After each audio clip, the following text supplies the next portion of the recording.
ஆண்டவரும் இரட்சகரும் மீட்பருமாகிய இயேசு கிறிஸ்துவின் ஈடிணையற்ற நாமத்தில் உங்கள் அனைவருக்கும் என் ஜீவன் இயேசு ஊழியத்தின் சார்பாக காலை வணக்கத்தை தெரிவித்துக் கொள்கிறேன்.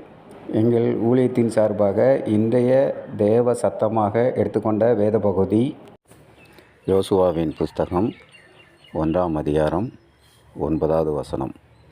பலங்கொண்டு திடமனதாயிரு, திகையாதே, கலங்காதே. நீ போகும் இடமெல்லாம் உன் தேவனாகிய கர்த்தர் உன்னோடே இருக்கிறார் என்றார். நம்முடைய வாழ்க்கையில் பலவித பிரச்சனைகளோடு போராட்டங்களோடு கலங்கி தவிட்டு கொண்டிருக்கிறோமா? மகனே, மகளே, ஆண்டவர் இன்று உன்னை பார்த்து சொல்கிறார், பலங்கொண்டு திடமனதாயிரு, கலங்காதே, திகையாதே. நாம் நம் பிரச்சனைகளை போராட்டங்களையும் கடவுளுடைய பலத்தினால் நாம் எதிர்கொள்ளும்போது அந்த பிரச்சனைகள் எளிதாக நம்மை விட்டு அகன்று போகும் என்று சொல்கிறார். அதனால் நம்மை பார்த்து பயப்படாதே, பலங்கொண்டு திடமனதாயிரு.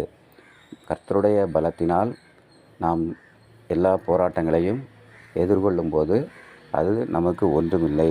அந்த பிரச்சனைகளிலிருந்து நம்மை காப்பாற்ற கடவுள் ஒருவரால் மாத்திரம் முடியும். மேலும் நம்முடைய விசுவாச வாழ்க்கையில் ஆண்டவரை நமக்கு விசுவாசமாக கொண்டிருக்கும்போது எந்த பிரச்சனைகளும் நம்முடைய வாழ்க்கையில் முன்னெடுக்காது. நாம் விசுவாசத்தோடு காத்திருக்க வேண்டும். நாம் போகும் இடங்களெல்லாம் கர்த்தர் நம்ம கூட வருகிறார். நம்ம எந்த இடத்துக்கு போனாலும் ஆண்டவர் நம்ம கூட வருகிறார்.